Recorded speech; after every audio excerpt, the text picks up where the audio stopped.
What is going on, everyone? Welcome back to another episode of the Always Compete Seahawks podcast. I am Sam. That is Mr. Mike himself, back at it with another video. You know, it's an exciting time of the year. It's almost Very like much. it's almost like Christmas Eve. You know, free agency. You can officially begin calling agents and putting in offers a week from today when we're recording this. We're recording this on March 7th.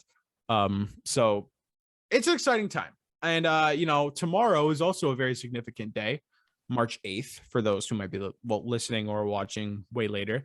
Being the tag deadline, there already been a few guys who have been tagged today. I think it's Orlando Brown, Jesse Bates, and David Njoku. Yeah. So 3 guys have been tagged. There probably is going to be more. There's probably going to be a Mike Williams, probably a Devontae Adams, probably a this and that.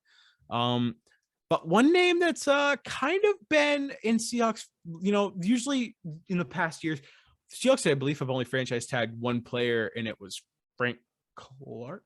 Yes, I believe.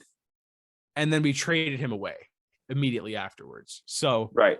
By the way, what a fleece! What a fleece! It was didn't we trade back to get DK with that? We got the Chiefs' first-round pick, then we traded back in the second round to get DK because our second was Marquise Blair.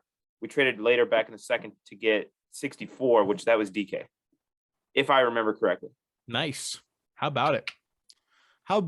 Anyways, and now the Chiefs have to pay him $20 million annual. So, and also Von Miller might be going back to the Broncos. How about that? That surprised me. I'm not going to lie. I thought he was going back to the Rams. It's kind of weird that he's talking about it like, how about that return? This has to be like a troll, right? It has to be a troll. There's no way that he'd be talking When about I first saw that, honestly, it made me think of like 3 or 4 years ago when he posted on April 1st that he had been traded to the Browns and everybody went crazy. And then he was like, nah, April Fools. Do you remember that? That was Is so there a fun. March 7th Fools? Is that a thing? Maybe. I don't know. Maybe it's like like a weird other culture, like in Germany. It's this is March 7th. This is the March 7th. Right.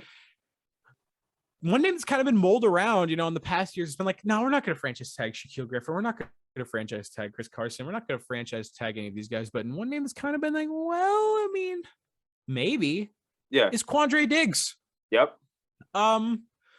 Who at this point, it's kind of like, well, I don't think he's going to be tagged, but he might. Makes sense. It makes sense to tag him. It makes sense. He says he wants to be the highest paid safety in football. I think it makes more sense to tag him and work out that extension after you tag him. Yes. Agreed. To make him the highest paid safety in football. Buy football. Yourself a year. I would agree with that. And Quandree has been talking pretty non-committal on social media. I'm not gonna lie, kind of scare me. It kind of scares me a little bit. He's kind of that is a scare tech that a lot of people use, though. You know what I mean? Like Chris Jones, I remember last year requested a trade, and then this contract was done the next week. So a lot of it's just scare tactic stuff, I think. But yeah, I don't know. But it's a little worrisome, And do you want to get in a bidding war in free agency on a guy who is really gonna want a lot of money, it seems?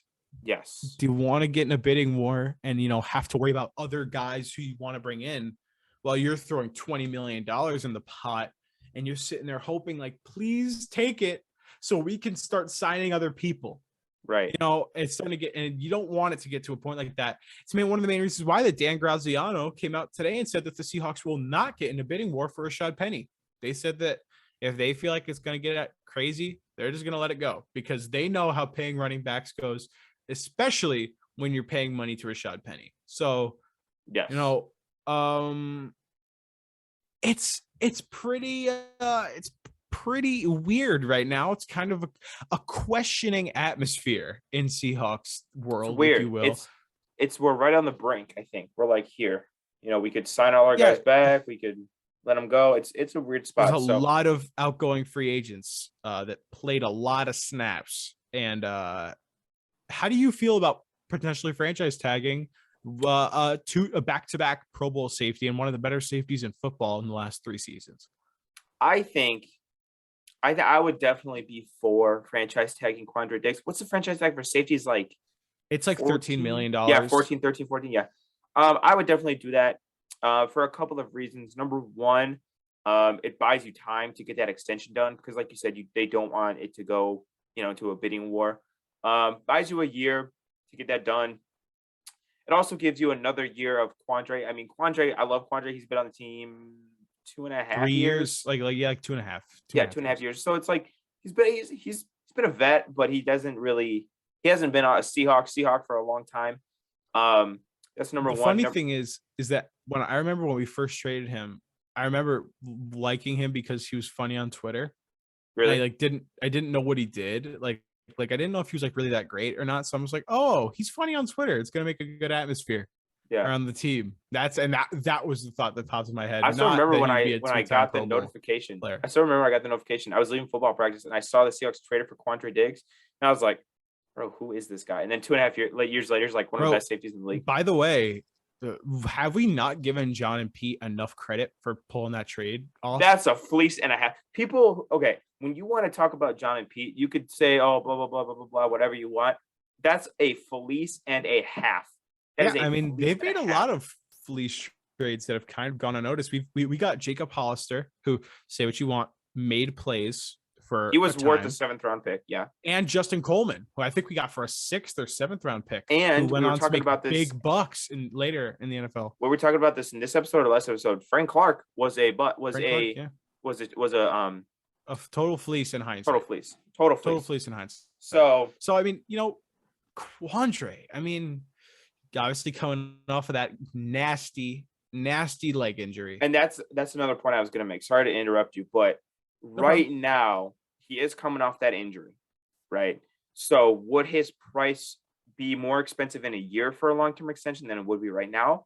And that's terrible to say, but it's a real thing. You know what I mean? I mean, you could do something where you tag and sign them, like that happened with Derrick Henry a few years ago. Right, tag and sign.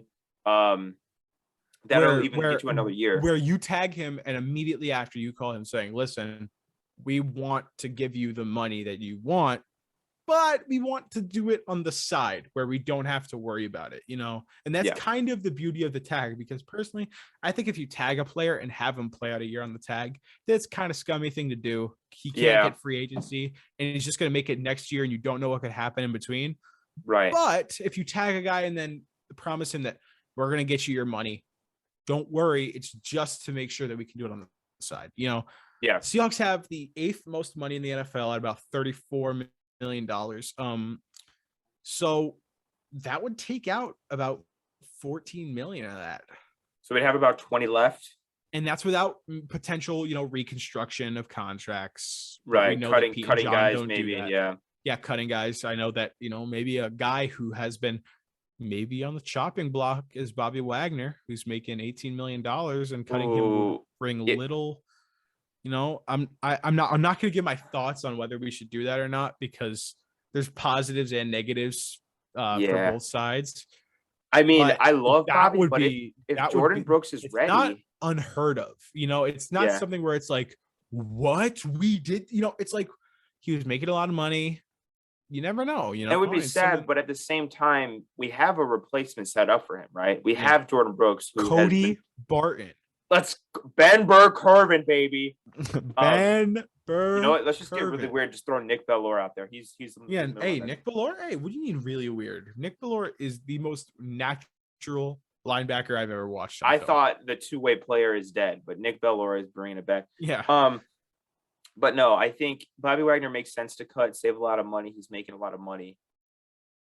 Another guy to cut would be maybe Dwayne Brown. Well, he's free agent. No, he's a free agent. Yeah, I was gonna say he's free agent. I mean, cut like a guy who would make shock everybody and not trade Russ, just cut him. Save about 35 million. Get him out of here. Get him out of here. No, but like Carlos Dunlap. I could see Chris Carson maybe. Carlos Dunlap, Benson Mayowa. Those are things I can see. Those are guys who might be, on the first line to get that chop out of here, So I'm a little interested in what's going to happen with this. Mike, all things considered, do you think that Quandree Diggs is going to be franchise tagged, and what do you think should happen? So give your thoughts on real world and give your thoughts on what's the ideal Mike situation. Do I think he will be tagged? No. Should he be? In my opinion, yes. Because it's tomorrow. I mean, if they're not going to tag him, that means that they gotta get that deal signed quick. Because I mean, Quandree's a smart guy, right? If Quandree doesn't have a contract by free agent, he's gonna test out the market. And if some team is gonna offer him a god deal that we can't match, I'm sure he's gonna take it. So, and the Seahawks. Don't forget, we could also just sign him outright. I'm sorry to jump in, but we could sign him outright. Ian Thomas has been signed already. He was going to be a UFA. And then the Cowboys are close to a deal with Michael Gallup, who's also a UFA. So we could just sign him outright. Sorry for jumping in. No, I totally agree. So that's what I'm saying. Like, if we can get that contract done, fine. But yeah, the franchise tag will be. I also, at one point, I saw somebody say we should franchise tag Rashad Penny. No. Come on. We're forgetting that literally, like 6 months ago, he was a guy who couldn't stay healthy and was a bona fide. He's the definition of 6-game sample size right now. I love Rashad Penny. One of my favorite players. No. So I was just too early. Literally, Adam Schefter just tweeted this link to the cap space for each team. We have $33.9 million. Yeah, so 34. Yeah, so 34 basically. They add in the extra. They round up. Yeah. In the NFL, they round up. It's not technical. They just have 34. Yeah. You know what? Give him 40. Just give him 100. Just give him 100 mil. It doesn't matter. It's like the Saints a couple years ago. They were like 100 mil in like under the cap or over the cap. Well, like their finance guy said, they're like, we could round up to 50 if you want. I mean, what's closer, negative $1 million or 0?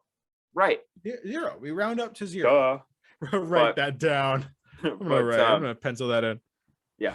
So I think that's what will happen, unfortunately, with Quandree Diggs. I really am hopeful that they're close on a deal. I think that'll do it. Let us know what you guys think about Quandree's situation.